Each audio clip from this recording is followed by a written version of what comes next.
Welcome to the deep dive. Today, we're tackling a really big economic puzzle, one that's fascinated and, frankly, baffled economists for decades. Japan's lost 30 years. It's a huge topic. I mean, how does a country go from being hailed as, number one, this unstoppable economic force known for, its incredible diligence and innovation? Right, the envy of the world in the 80s. Exactly. How does that powerhouse fall into 3 straight decades of economic stagnation? It's just profound. It really is. And the usual story, the asset bubble bursting, the bad bank loans, it feels incomplete, doesn't it? It absolutely does. The sources we're looking at today push us to go much deeper. What emerges isn't just a policy blunder here or there, or just a normal downturn. It's more fundamental. It looks much more like a catastrophic failure in the design of the system itself. And critically, this failure was amplified by intense external pressure that forced Japan to dismantle the very structures that made it so competitive in the first place. That structural piece is exactly what we want to unpack today. So our mission here is to analyze this failure through a few key lenses. First, the political context, the vulnerabilities left over from the post-war setup. Second, those U.S. demands for structural change you mentioned. And third, maybe the deepest layer, the inherent instability baked into the modern debt money system itself. And the goal is to pull out the key lessons. Right. Lessons about how system design, not just individual mistakes, can really set an economy up for failure. Precisely. So to grasp the sheer scale of the fall, we really need to appreciate the incredible heights Japan reached. And that story starts, paradoxically, in absolute devastation after World War II.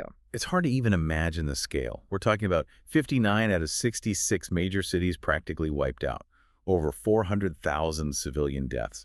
The country was, reduced to ashes. And the initial U.S. occupation led by the General Headquarters, or GHQ, wasn't focused on rebuilding industry initially, was it? No, not at all. The first priority was punitive. It was about complete demilitarization, ensuring Japan could never pose a military threat again. So that meant breaking things up. Exactly. Radical economic reform. Most famously, dissolving the zaibatsu, these huge family-controlled industrial and financial empires. And they brought in the anti-monopoly law in 1947, specifically banning holding companies. The whole idea was restraint, decentralization. Break up the power centers, create a peaceful trading partner. Makes sense from their perspective then. It did. But then, global politics intervened dramatically. Yeah, less than 5 years later, the whole world map looks different. Completely. 1949, Mao Zedong establishes the People's Republic of China. Then the Korean War kicks off. Suddenly, Japan isn't just a defeated enemy anymore. It becomes a vital strategic piece on the chessboard. Absolutely critical. Washington's focus just pivots 180 degrees. Now, the concern is the expanding communist bloc, the Soviet Union, China. So the U.S. thinking changes from keep Japan weak to we need Japan strong. Pretty much overnight. From restraint to, industrial harnessing. Japan, along with West Germany, became indispensable anti-communist bulwarks. GHQ policy shifted from dismantling industry to actively promoting rapid industrial growth, rapid technological catch-up. But still under American oversight. Oh, definitely. Under supervision. And this leads us to something quite sensitive, something the sources highlight about the U.S.-Japan relationship. Even after the San Francisco Peace Treaty in 1952 supposedly restored sovereignty. What's that? The sources describe the relationship not as an equal partnership, but using really strong terms.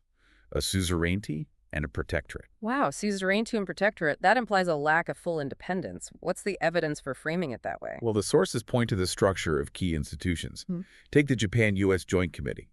This body coordinated U.S. military operations in Japan. Okay. But in practice, it often acted like the real administrative authority over anything concerning U.S. bases, sometimes even overriding Japanese domestic law in those areas. Real sovereignty usually means reciprocity, right? This setup wasn't reciprocal. It suggests a kind of underlying political vulnerability, even during the economic boom years. So beneath the surface of the economic miracle, Japan wasn't entirely its own master politically. That seems to be the argument, and there's more. The sources also detail extensive secret funding flowing to major Japanese political parties. Secret funding? From where? From external intelligence agencies, specifically the U.S. CIA, but also, perhaps surprisingly, the Soviet KGB, especially back in the 50s and 60s. The long-ruling Liberal Democratic Party, the LDP, is mentioned as a key recipient. Hold on. Major political parties taking secret money from the CIA and the KGB? That's explosive. It goes way beyond just influencing policy. It fundamentally undermines the idea of independent national decision-making, doesn't it? It totally does. So later, when we talk about Japan agreeing to U.S. demands for these sweeping structural reforms, we absolutely have to keep this political backdrop in mind. It Yes. suggests Japan was negotiating from a position of, well, hidden weakness, regardless of how strong its economy looked on paper. It sets the stage. It defines the political reality. Japan was operating within a framework heavily influenced, if not dictated, by its primary protector, Washington. Okay, that's a crucial piece of context. But despite that constraint, Japan built something truly extraordinary internally. Let's get into Section 1. The foundations of Japan's economic strength, the speed of the post-war recovery, the high-growth era, it's just mind-blowing. It really was a phoenix rising from the ashes. You had Prime Minister Akita launch his national income doubling plan in 1960. The goal was to double income per capita in 10 years. Ambitious. Hugely ambitious, and they did it in just 7 years. By 1967, goal achieved. Think about that pace. By 1968, Japan is the world's second largest economy, blowing past major European countries. And it wasn't just about cheap manufacturing. The innovation was world-class, things we still recognize today. Absolutely. Think of the Shinkansen, the bullet train, unveiled for the 1964 Tokyo Olympics, 210 kilometers per hour back then. It just instantly set the global benchmark for high-speed rail. An incredible symbol of recovery. And you had Sony bringing out the micro TV. Japan joins the OECD, the Club of Developed Nations. Full capital liberalization happens that same year, 1964. Just relentless progress. And by the 1980s, the rest of the world is starting to get nervous, right? Books like Japan is #1 start appearing. That title was definitely earned. 1980, Japan overtakes the U.S. as the world's biggest car producer, over 10 million cars a year. Wow. And in semiconductors, the really cutting-edge stuff like DRAM memory chips, they achieved total global dominance. It was staggering. And even later, after the bubble eventually burst in the 90s, that underlying technological strength was still there, wasn't it? Oh, yes. The innovation pipeline didn't just stop. The sources list things like Toshiba launching one of the first mass-market laptops, the TILA 100, then the Dynabook concept. Right. Sony and Asahi Kasei commercializing the lithium-ion battery, revolutionary. Japanese engineers inventing the QR code at Denso in '94. Toyota launching the Prius, the first mass-produced hybrid car, in '97. So this constant stream of high-value innovation wasn't luck, it wasn't magic. Not at all. It was the output of a very specific, carefully constructed institutional framework. A system designed for stability, for long-term thinking, for knowledge retention, and ultimately for quality. Okay, let's break down those key institutional pillars. You mentioned 3. Let's start with the one that really defined the workplace. Japanese management. Right. The core idea was viewing the employee not just as, a hired hand, but as a member of the corporate family, the kaisha. A member. That implies commitment. It did. Lifetime employment was the norm, the expectation. And companies backed this up with strong welfare programs, often family-oriented, company housing, dormitories. The whole system was geared towards creating generalists who understood the entire business, not just tiny specialized roles. Okay, high job security sounds nice for the worker. Yeah. But how did that translate into being so competitive globally? Why did lifetime employment actually boost productivity? It created a powerful incentive structure. If you know you're going to be with a company for your whole career, you're deeply invested in its long-term success. Makes sense. So you get incredible teamwork. You get continuous improvement, the famous Kaizen. You get total quality control becoming everyone's responsibility. And crucially, with low turnover, the company retains all that built-up knowledge, that institutional memory, right there on the factory floor. The know-how doesn't just walk out the door every few years. Exactly. That accumulated expertise is the secret sauce behind things like Toyota's lean manufacturing. It let them perfect quality and efficiency in ways Western companies struggled to match.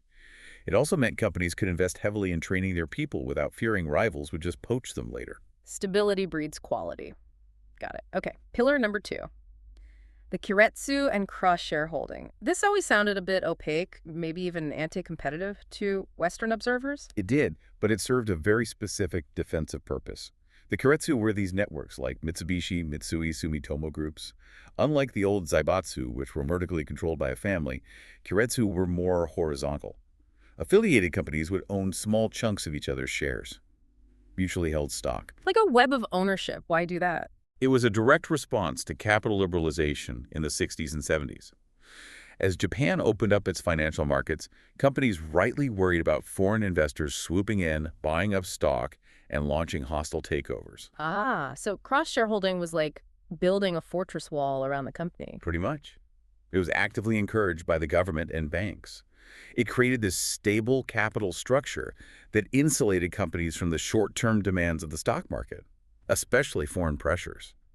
Management could focus on a 10-year, 20-year plan, not just the next quarterly earnings report. Corporate armor, allowing for long-term strategy. Exactly. Prioritizing industrial stability and cohesion over maximizing immediate shareholder value. A very different philosophy. Okay, and the third pillar ties into this, the main bank system. How is this different from just going to a bank for a loan in, say, the US or UK? Oh, it was far more involved, far more intimate. The main bank wasn't just a lender standing at arm's length. They were active investors. They'd take significant equity stakes in the companies they financed. They shared the credit risk. They had skin in the game. A lot of skin. And crucially, they would often dispatch their own senior people to sit on the boards or take management positions within the companies they funded.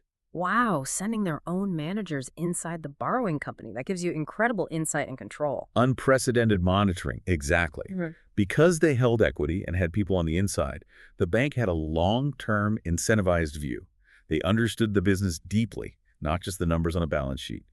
This led to really disciplined corporate management because the bank could see problems developing early and intervene. It was almost a self-correcting financial mechanism. A very unique structure. And we shouldn't forget the smaller scale finance either, right? The local level. Absolutely crucial.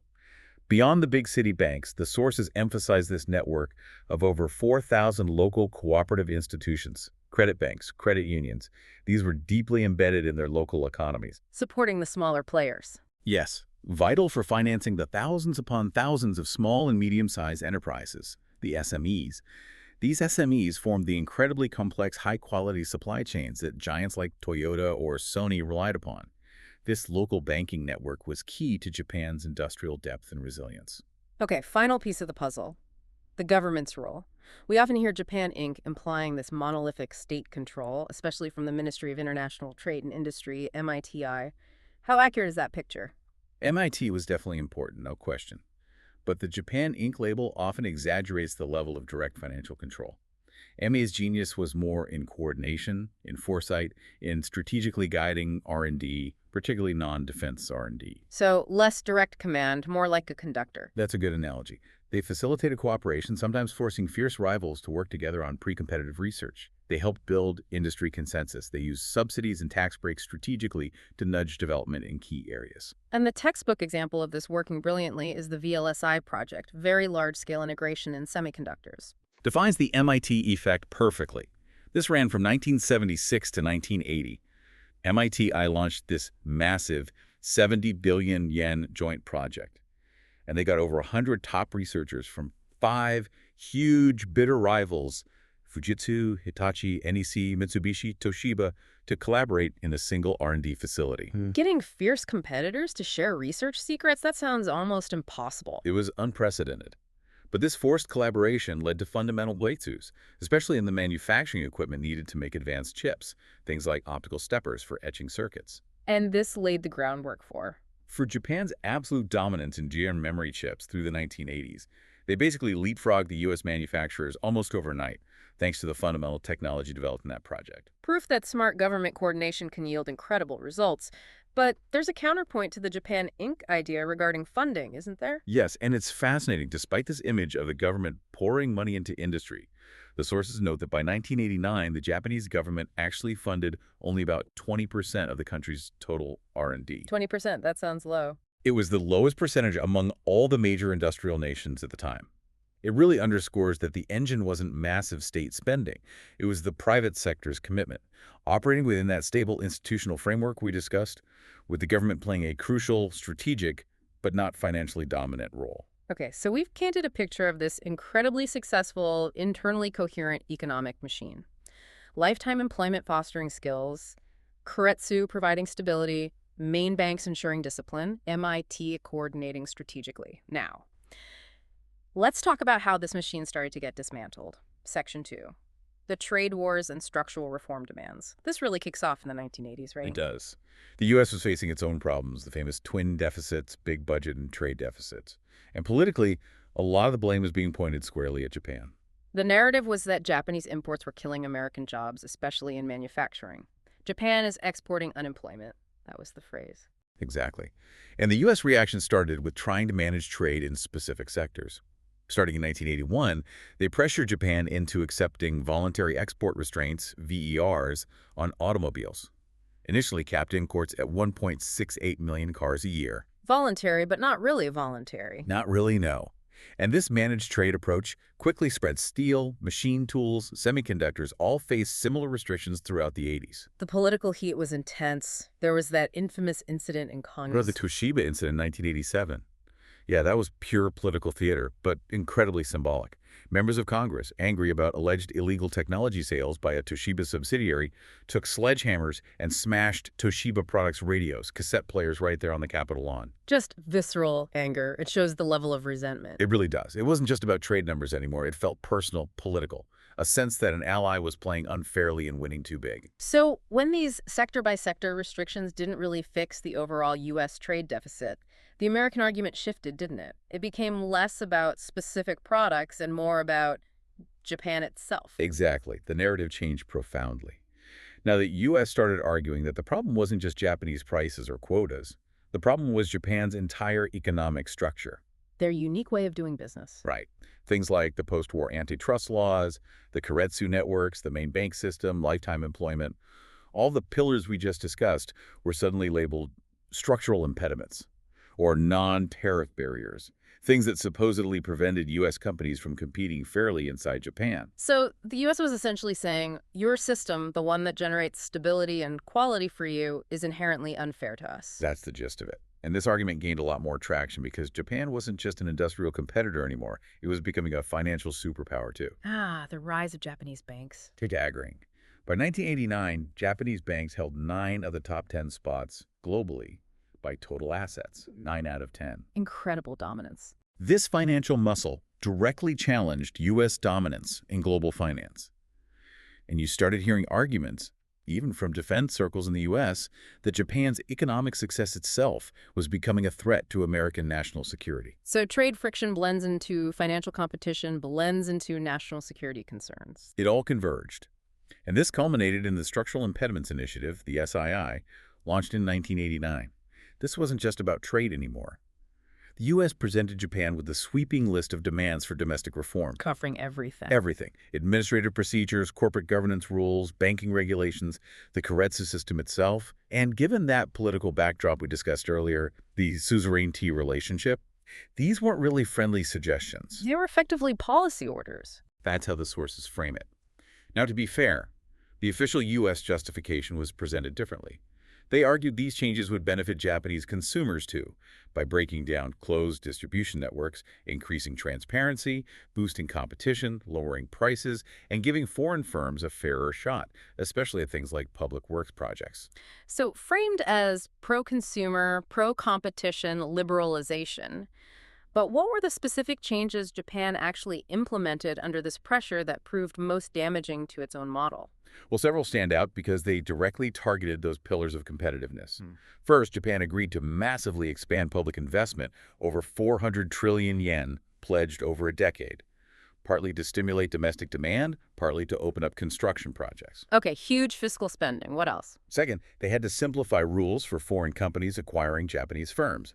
Things like allowing triangular mergers made takeovers easier. Weakening the defenses. Exactly. Third, and this is critical, demands for labor market liberalization. The explicit aim was to increase flexibility, which really meant making it easier to hire and fire, moving away from lifetime employment, and ultimately reducing Japanese labor costs. Attacking that core pillar of stability. And the fourth one is the real irony, isn't it? Reversing that key post-war policy. Yes. The U.S. insisted Japan lift the ban on pure holding companies, the very structure GHQ had dismantled back in 1947 to break up the zaibatsu.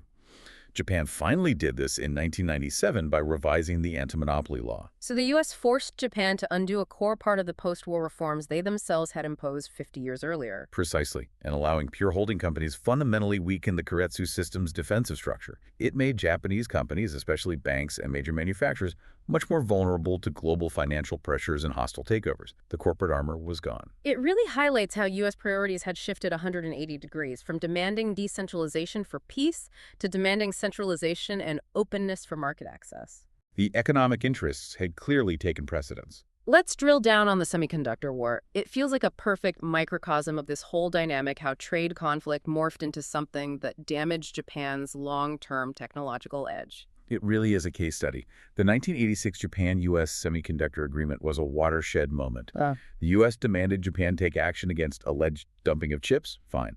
But the really controversial part was demanding a guaranteed market share for foreign chips within Japan. A guaranteed share, how much? The agreement itself was vague, but a confidential side letter, later revealed, specified a target of 20% market share for foreign semiconductor firms in Japan. Wow. So Japan, supposedly this free market bastion, was forced by the U.S. to essentially manage its domestic market to ensure its competitors got a fixed piece of the pie and even share cost data. Yes. Japanese firms had to provide cost data to their own government, knowing the U.S. Commerce Department would use it to calculate minimum fair market values for Japanese chips sold abroad. It was incredibly intrusive. It smelled less like free trade and more like, well, managed trade bordering on economic warfare. Aimed at crippling their lead. The U.S. strategy was quite sophisticated here. They realized that while Japan was dominating in memory chips, the DRAM market, Which is huge then. huge, but becoming commoditized. The real strategic prize, the future, was in microprocessors, CPUs, MPUs, the brains of the exploding personal computer industry, and also critical for military systems. And that's where U.S. firms like Intel were stronger. Exactly. You see Intel famously getting out of the DRAM business around 1985 to focus entirely on microprocessors. The 1986 agreement helped them cement that lead. By forcing Japan to guarantee market share and effectively raising the price of Japanese memory chips through anti-dumping actions, U.S. policy did two things. It directly hobbled Japan's dominance in memory.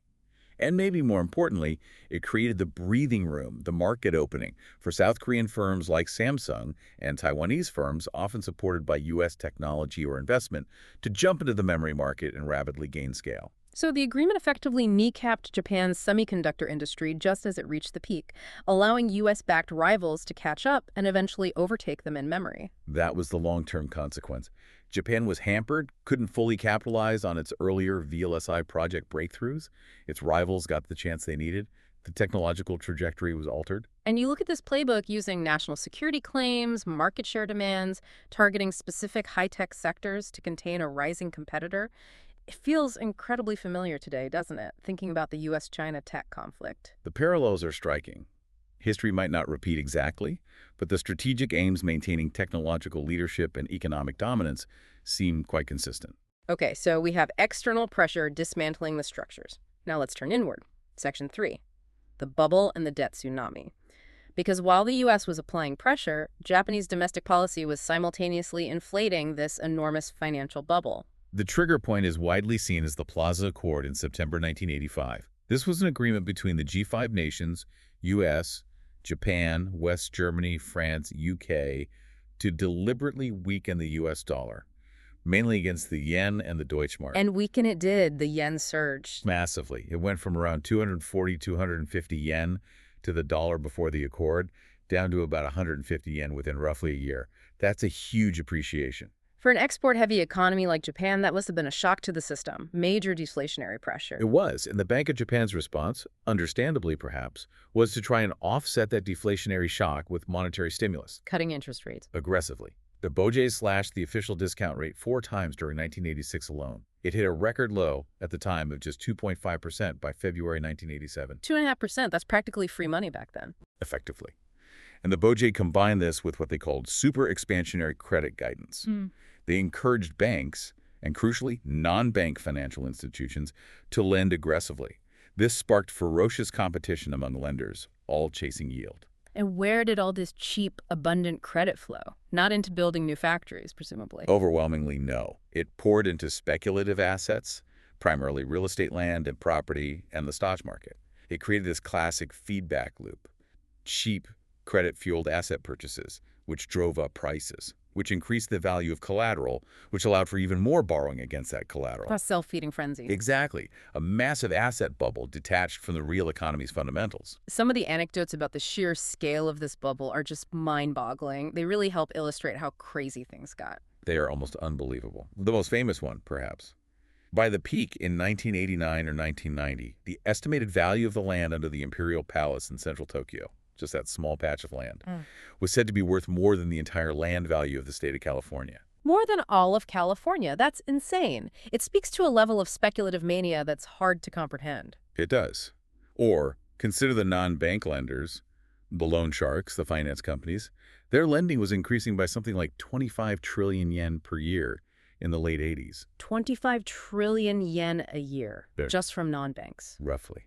To put that in perspective, the sources calculate that's equivalent to enough speculative capital being created every single day to build a major skyscraper like the Tokyo Skytree, day after day after day. So this wasn't government money printing. This was banks and non-banks creating vast sums of money out of thin air through loans. Precisely. Remember how the debt money system works?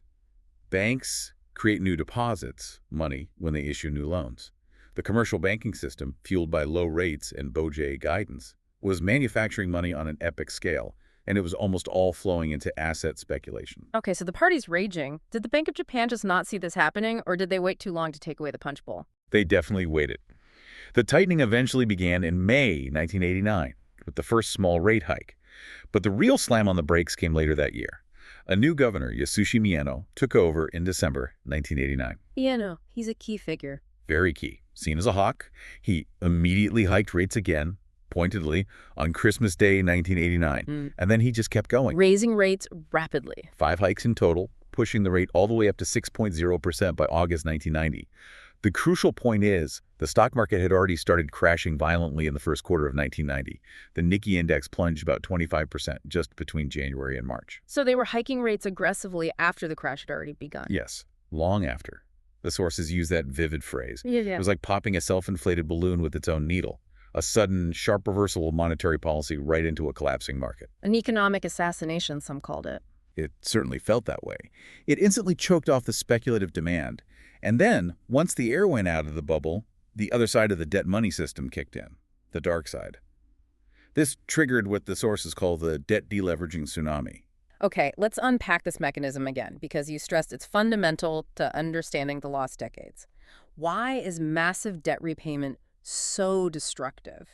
Because in our system, money creation and destruction are two sides of the same coin, tied to bank lending. When a bank makes a loan, it creates a new deposit that's new money appearing in the borrower's account. Right, money creation. Conversely, when that loan principal is repaid, the deposit money used for repayment is effectively extinguished. It vanishes from the bank's balance sheet and thus from the overall money supply. Similarly, when banks write off bad debts loans that will never be repaid, that money is also destroyed. So loan repayment literally destroys money. Functional money, yes. The deposits people and companies use for transactions.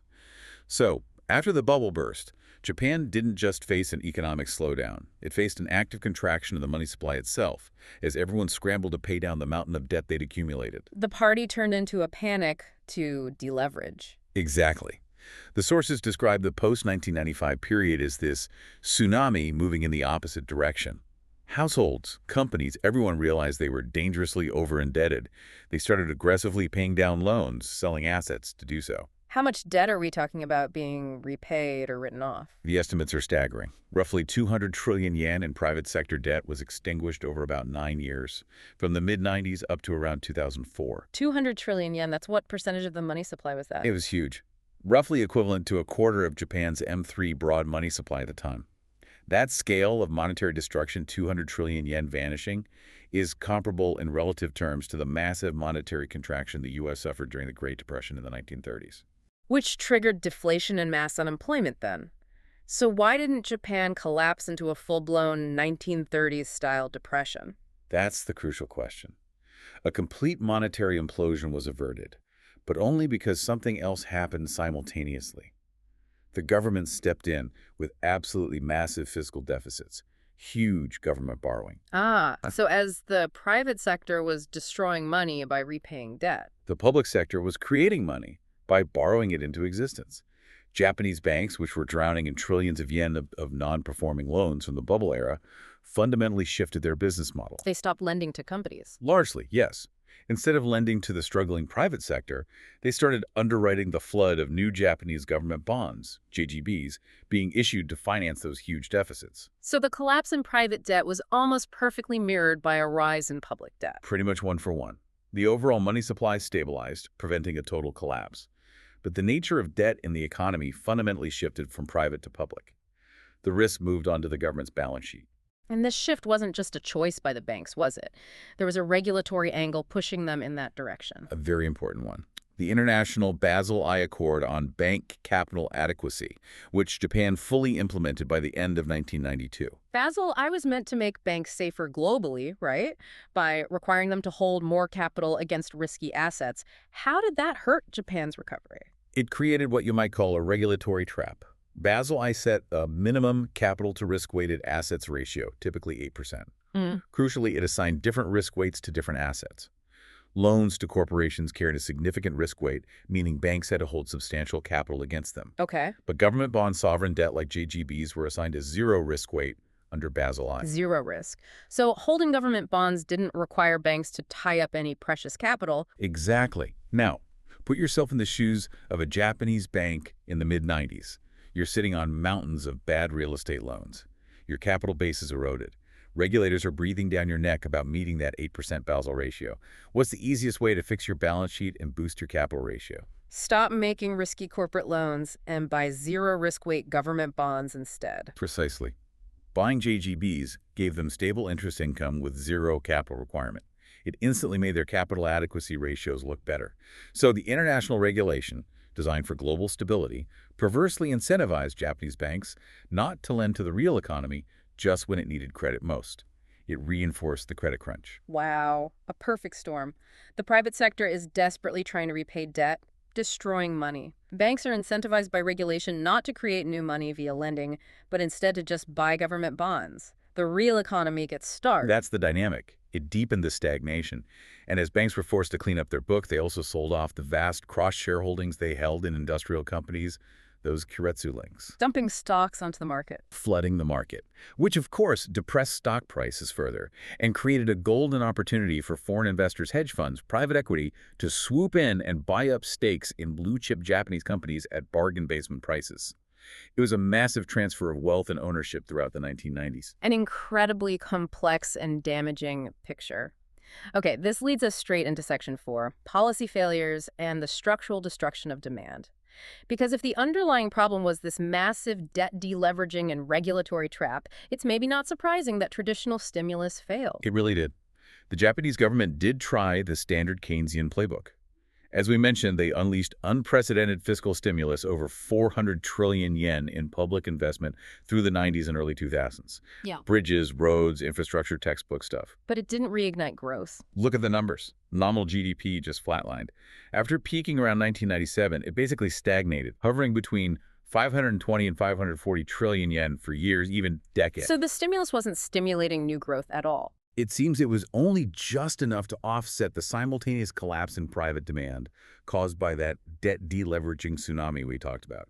It kept GDP from falling off a cliff entirely, but it couldn't push it upwards. It was like running flat out just to stay in the same place. Spending just to stand still. And monetary policy was equally aggressive, wasn't it? Pushing rates to zero, then quantitative easing. Absolutely. The BOJ went all in, policy-wise. Zero interest rate policy, ZIRP, came around 1995. Then came quantitative easing, QE, starting in 2001, where they started buying assets to inject liquidity. And then the really massive version, QQE, quantitative and qualitative easing, under Governor Kuroda from 2013, the so-called Kuroda bazooka. Flooding the system with money. But again, it didn't seem to work. Didn't stop deflation. The standard critique of QE, especially in Japan's context, goes right back to the debt money system and the lack of demand. The BOJ could pump trillions of yen of reserves into the commercial banking system that's base money. But bank reserves aren't money that you or I can spend. They're just balances banks hold at the central bank. For that base money to become broad money in the real economy, deposits in our accounts, banks need to lend it out. And they weren't lending. They were incredibly reluctant. Remember, they were still dealing with bad debts, plus the Basel incentives pushed them towards JGBs. But even more fundamentally, who were they going to lend to? Private companies weren't investing. Households were saving, not borrowing. Credit demand had collapsed. You can't push on a string if nobody wants to borrow. The banks can't create money no matter how low interest rates are or how many reserves they have. Exactly. The velocity of money, the speed at which it circulates, had just cratered. Monetary policy was essentially powerless because the transmission mechanism, private credit creation driven by demand, was broken. Which means if fiscal and monetary policy couldn't fix it, the root cause must lie deeper, in that structural destruction of demand itself. And this brings us back to those U.S.-driven SII demands, particularly around the labor market. This, I think, is perhaps the most critical and painful piece of the puzzle. Those demands for labor market liberalization or flexibility directly attacked the foundation of Japanese management, lifetime employment. Starting subtly in the late 80s and accelerating through the 90s and 2000s, laws were changed to make it much easier to hire non-regular workers, temporary staff, part-timers, agency workers. Cheap, disposable labor. What was the scale of this shift? It was enormous. Yeah. The percentage of the workforce classified as non-regular workers basically doubled. It went from about 20% in 1990 to over 37% by 2020. 37%. How many people is that? That translates to an increase of about 12.2 million non-regular workers over that period. 12 million people. That's like the entire population of the Tokyo metropolitan area shifting into less secure, lower-paid jobs. That's staggering. And the impact wasn't just economic, it must have been deeply psychological, too. How did this massive shift towards precarious work feed into that deflationary spiral? Because that guarantee of lifetime employment, even if only for a portion of the workforce, was the bedrock of household confidence. It allowed people to plan long-term, to take out mortgages, to consume. Once that bedrock started crumbling, job security vanished for millions. Wages stagnated or fell in real terms. A deep sense of anxiety about the future took hold. So people just stopped spending. Households went into defense mode. The savings rate shot up, not because people felt rich, but because they felt insecure. They adopted what the sources call a defending our lives mentality. Prioritize saving, cut back on spending. And since household consumption is the biggest part of any modern economy, like 60% of GDP in Japan's case? When households clamp down on spending, aggregate demand collapses. Companies can't sell their goods, they have to cut prices.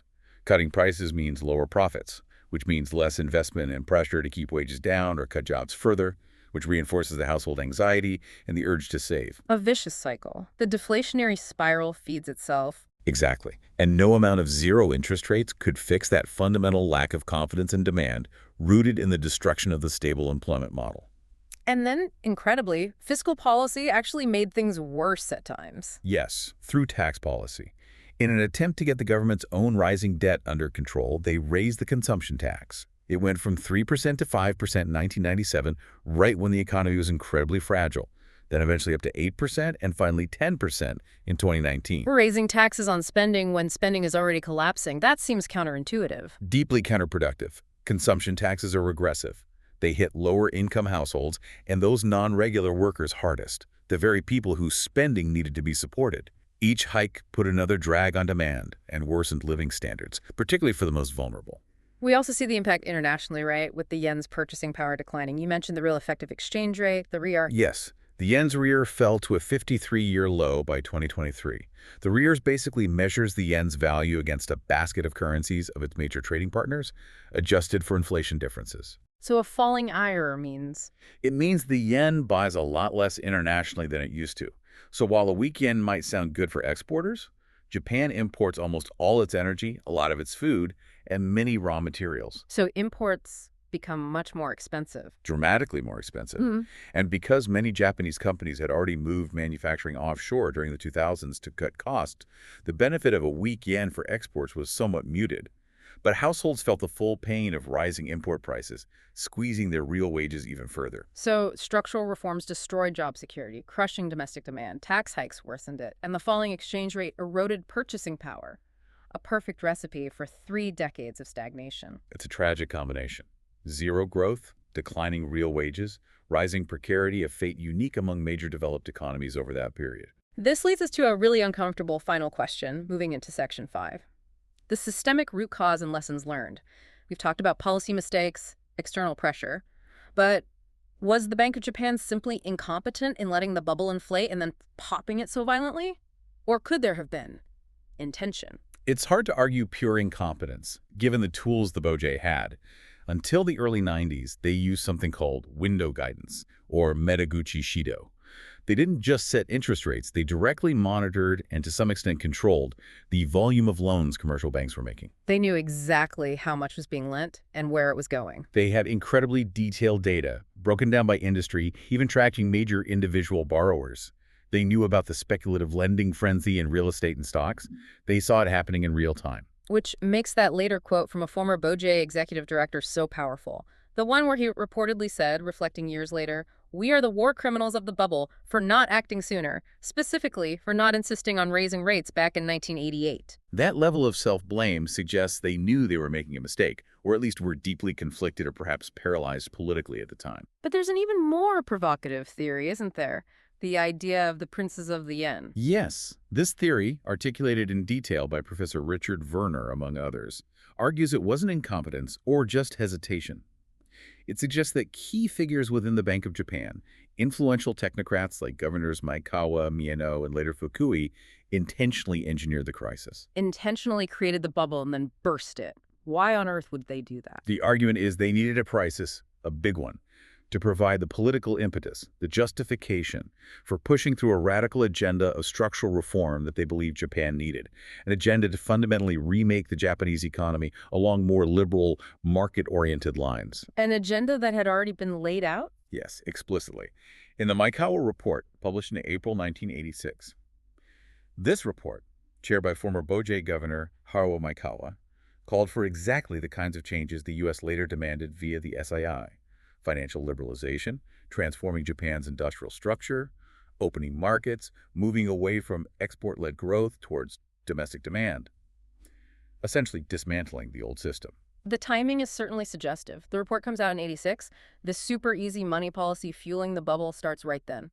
U.S. pressure via SII ramps up in '89. Mino takes over, slams on the brakes in '90, crashing the economy. And the ensuing deep recession creates the crisis atmosphere needed for policymakers to finally push through those Maekawa Report SII reforms like labor market deregulation, lifting the ban on holding companies reforms that attack the core pillars of the old system and would have been politically impossible during the boom years. So in this view, the central bankers cynically exploited the inherent instability of the debt money system, its tendency towards booms and busts, to achieve a long-planned ideological transformation of the economy. That's the core of the princes of the yen argument.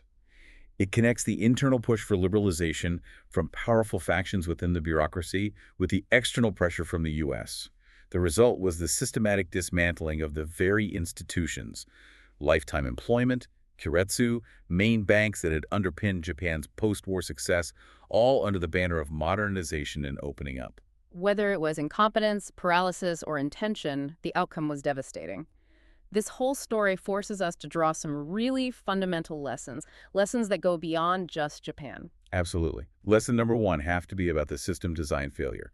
The modern debt money system, where money is primarily created as interest-bearing debt by private banks, is inherently unstable. It's structurally prone to generating these credit booms and subsequent busts. It's not a new idea, is it?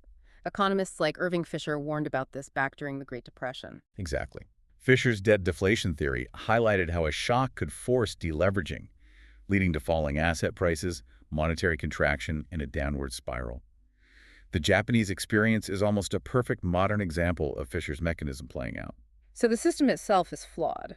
And lesson two. Lesson two is about human error and bounded rationality. Central banks aren't run by omniscient gods. They're run by human beings. Humans with limited foresight, cognitive biases, political treasures, and sometimes their own agendas. They make mistakes? They inevitably make mistakes. They might overlook a bubble or hesitate to act due to political constraints, as the BOJ executives admitted happened in '88. Or, as the controversial theory suggests, they might even deliberately steer policy towards a crisis to achieve other goals. And the critical point is how these two lessons interact. Yes. The critical takeaway is that the design flaw in the monetary system means that these inevitable human errors aren't contained. They get amplified. A flawed system cannot reliably withstand flawed human judgment. When the system itself breeds instability, Mistakes, whether of hesitation, miscalculation, or even manipulation, can easily lead to systemic catastrophic failure. Okay, let's try to wrap this up for the listener. Synthesizing everything we've discussed, the lost 30 years seems to be the toxic result of three interconnected forces working together. Right. First, you had the relentless external pressure from the U.S. demanding Japan dismantle its unique, successful institutional structures in the name of market access and structural reform. Second, you had Bank of Japan policy, which first actively fueled an enormous debt bubble through super easy money, and then violently popped it with aggressive tightening, triggering the crisis. And third, underlying it all, you had the inherent instability of the debt and money system itself, where the necessary process of deleveraging after the bust led to a massive destruction of the money supply, crippling demand, and locking the economy in a deflationary trap. And those unique Japanese pillars, lifetime employment, the Keiretsu system, the main bank relationships, which could have provided stability, were systematically weakened or destroyed by the reforms, making the collapse of demand even worse. The reforms, implemented under both external pressure and internal ideological conviction, ultimately strengthened global financial interests, but came at a terrible cost to Japanese industry, workers, and living standards. So let's finish with a final provocative thought for you, the listener, to take away from this deep dive.